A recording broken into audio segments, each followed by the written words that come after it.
स्वागत है फिर से आपके अपने यूट्यूब चैनल पर एन एक्सपर्ट जो सॉल्व गुरु।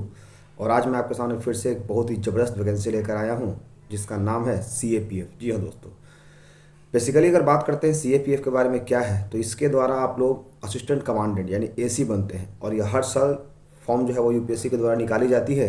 इस बार ये फॉर्म जो है वो कुल 500 पदों पर आई है। और ये अगर बात करते हैं तो ये ग्रुप A की वैकेंसी है, यानी ये उन युवाओं के लिए सबसे बेहतरीन वैकेंसी है जो युवा SSC की तैयारी करते हैं और जिनका कहीं ना कहीं 4 पेपर ओवरऑल स्ट्रांग है, चाहे वो मैथ हो, रीजनिंग हो, इंग्लिश और GK GS हो।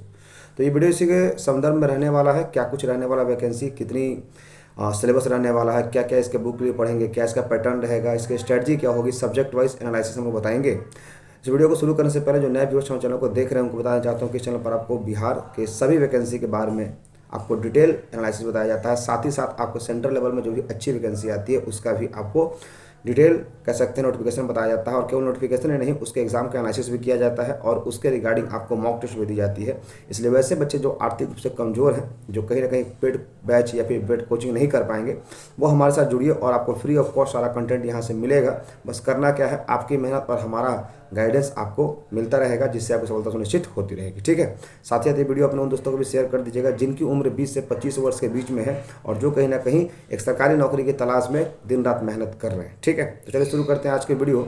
सबसे पहले बात करते हैं आप लोग को, सबसे पहले दिखाते हैं इसका नोटिफिकेशन क्या है। नोटिफिकेशन की अगर मैं बात करता हूँ तो बहुत ही बेहतरीन ये नोटिफिकेशन आज निकला है। हालांकि ये निकला कल ही था, लेकिन कल थोड़ा सा मैं ऑफिस में बिजी होने के कारण इस पर वीडियो नहीं बना पाया था और रात में भी थोड़ा सा चला गया था पार्टी वगैरह में, तो उसके रिगार्डिंग मैं नहीं बता पाया था। लेकिन आज ये वीडियो को मैं डिटेल एनालिसिस करूंगा। सबसे पहले देखिए कि जो CAPF है ये किसके द्वारा निकाला जाता है। तो ये देश की सबसे बड़ी परीक्षा का आयोग जो है वो UPSC यानी यूनियन पब्लिक सर्विस कमीशन, उसके द्वारा निकाला जाता है। और अगर बात करते हैं तो ये इसका डेट जो है वो 24 तारीख से बेसिकली नोटिफिकेशन जारी किया गया है। अब क्या कुछ रहने वाला है CAPF का, तो CAPF का पहले फुल फॉर्म देख लीजिए, सेंट्रल आर्म पुलिस फोर्स, और AC का मतलब होता है असिस्टेंट कमांडेंट एग्जामिनेशन का। ठीक है, अब सबसे पहले यहाँ पर 3-4 चीज़ें देखिएगा कि कहाँ से कहाँ तक इसमें आप लोग को देखना होगा। इसमें 3-4 चीज़ें अक्सर याद रखिएगा। सबसे पहले बात करते हैं लास्ट डेट फॉर सबमिशन, यानी 14 मई तक आप इस फॉर्म को भर सकते हैं और 26 तारीख से फॉर्म भरना शुरू हो जाएगा। ठीक है, अब बात करते हैं penalty for the wrong answer. वो नहीं, इसमें 3-4 पॉइंट्स आपको देखने होंगे जो इंपॉर्टेंट पॉइंट है। सबसे पहले अगर मैं बात करता हूँ टोटल वैकेंसी, तो टोटल वैकेंसी यहाँ पर देख रहे होंगे 506 है। और ये वैकेंसी किन किन क्षेत्रों में है, यानी सबसे पहले BSF में आपको 186 असिस्टेंट कमांडेंट चाहिए, CRPF में 120 चाहिए, CISF में 100 चाहिए, ITBP में 58 और SSB में 42 चाहिए। ठीक है, यानी कुल मिलाकर के आपको 506 जो है वो असिस्टेंट कमांडेंट चाहिए इस बार UPSC के ओर से। नेक्स्ट बात करते हैं कि ये एग्जामिनेशन सेंटर है, यानी आप कहाँ का एग्जामिनेशन सेंटर दे सकते हैं। तो ये नियर अबाउट हर जगह होता है और हमारे बिहार में भी है, पटना देख रहे होंगे सीरियल नंबर 34, यानी पटना में भी आपका एग्जाम सेंटर इसका दे सकते हैं।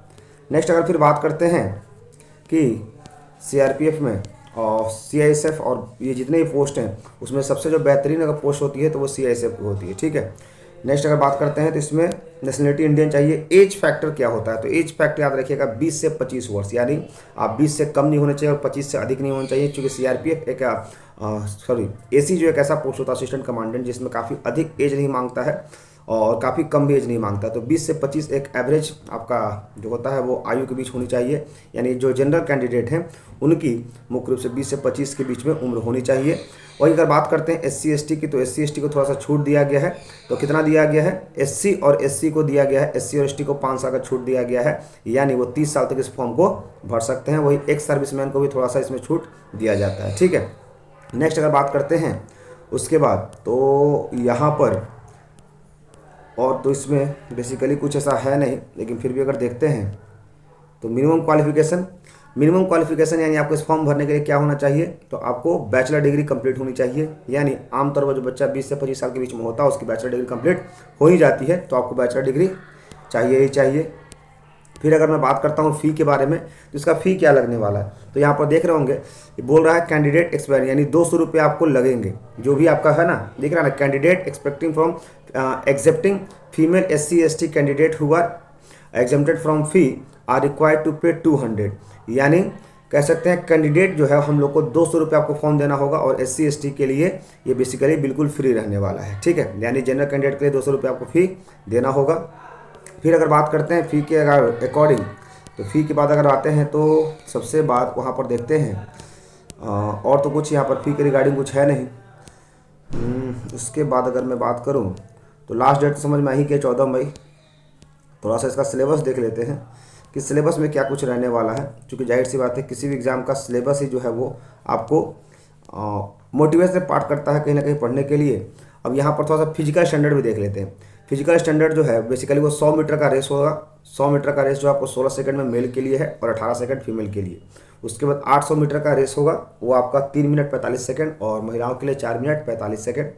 उसके बाद लॉन्ग जंप जो है वो 3.5 मीटर का और लड़कियों के लिए 3 मीटर, और लॉन्ग जंप में आपको 3 चांस दिए जाएंगे। और इस शॉर्ट फुट की बात करते हैं तो 7.26 kg आपको फेंकना होगा 4.5 मीटर, और महिला को फेंकना होगा, नहीं महिला को शॉर्ट फुट में नहीं दिया गया है, यानी महिलाओं को शॉर्ट फुट नहीं दिया जाएगा। ठीक है, ये आपका फिजिकल स्टैंडर्ड हो गया।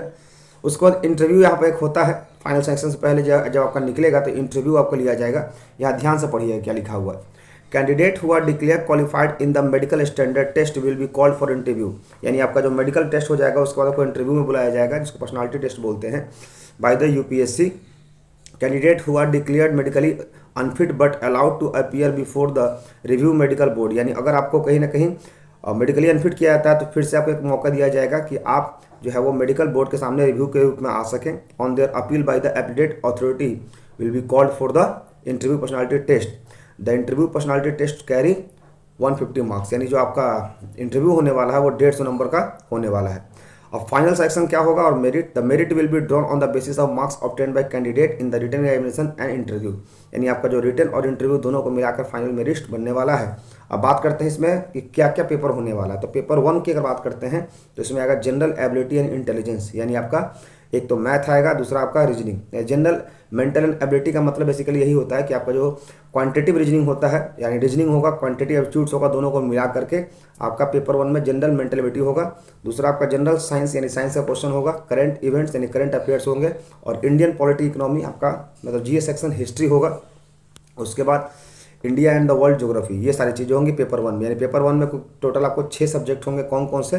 तो आपका मेंटल एबिलिटी होगा, उसके बाद रीजनिंग होगा, उसके बाद आपका इकोनॉमी होगा, पॉलिटी होगा, हिस्ट्री होगा और इंडियन एंड वर्ल्ड ज्योग्राफी होगा। ठीक है, वही बात करते हैं अगर जनरल पेपर 2 की, तो उसमें general studies essay and comprehension, जैसा कि हर व्यक्ति जो असिस्टेंट कमांडेंट बनता है तो उसको इतनी पकड़ होनी चाहिए किसी भी मुद्दे पर कि वो एक एसे लिख सके। तो वहाँ पर आपको जनरल स्टडीज़ में आपको एसे और कम्प्रीहेंशन लिखने को आएगा।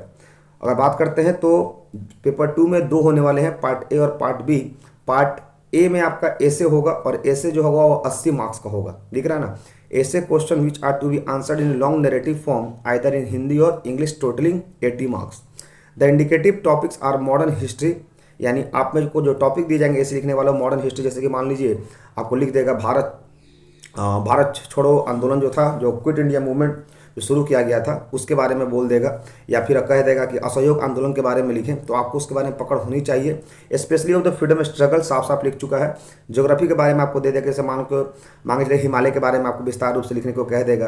पॉलिटी में कोई ऐसा टॉपिक दे देगा, प्रेसिडेंट या वाइस प्रेसिडेंट या पीएम पार्लियामेंट, उसके बारे में लिखने के लिए कह देगा। Knowledge of the security and human rights का भी आपको थोड़ा सा ज्ञान होना चाहिए। उसके बाद पार्ट बी की बात करते हैं तो पार्ट बी में क्या हो जाएगा, कॉम्प्रिहेंशन, प्रिसाइज राइटिंग, आपको राइटिंग लिखना होगा।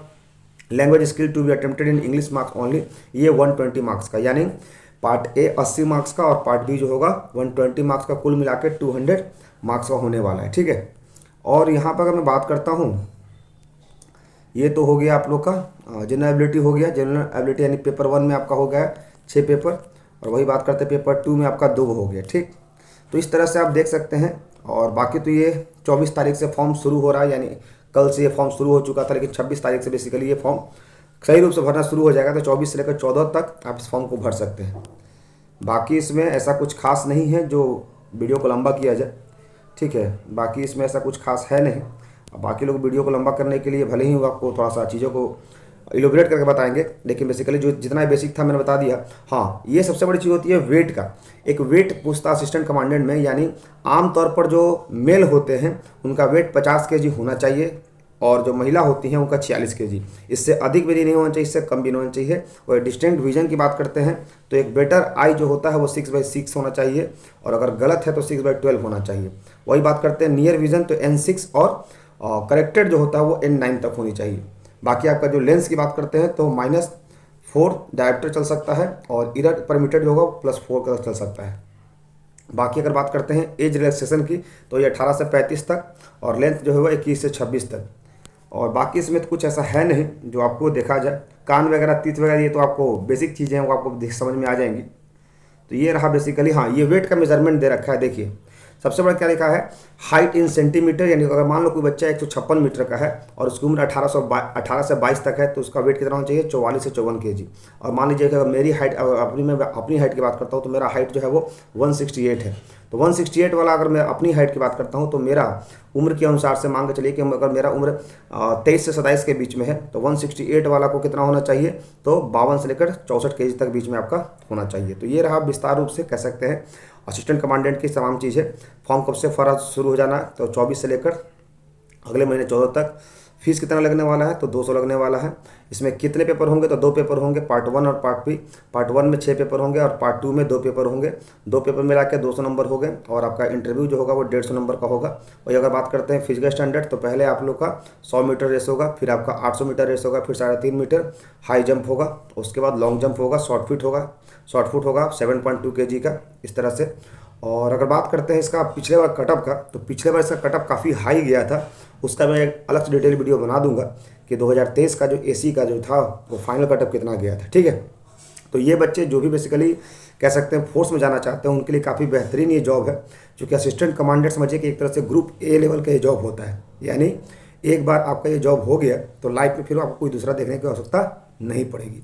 तो वैसे बच्चे जो बेसिकली कहीं ना कहीं फोर्स की तैयारी कर रहे हैं और उनका ग्रेजुएशन हो चुका है, तो सेंट्रल गवर्नमेंट की नौकरी है, इससे बेहतरीन आपको नौकरी कोई मिल नहीं सकती है। और असिस्टेंट कमांडेंट जो होता है वो किसी भी, चाहे वो CRPF हो, BSF हो, CISF हो, ITBP हो, इसमें आप कहिए कि एक गस्टेड ऑफिसर के रूप में आप काम कीजिएगा और आपका प्रमोशन से लेकर के आपकी तमाम प्रक्रिया जो होगी वो काफ़ी आपको कह सकते हैं लग्जरियस लाइफ देखने को मिलेगी, ठीक है। सो ऐसे इंटरेस्टिंग फैक्ट के लिए बनाना चैनल पर। Thank you. Take care. जय हिंद, जय भारत।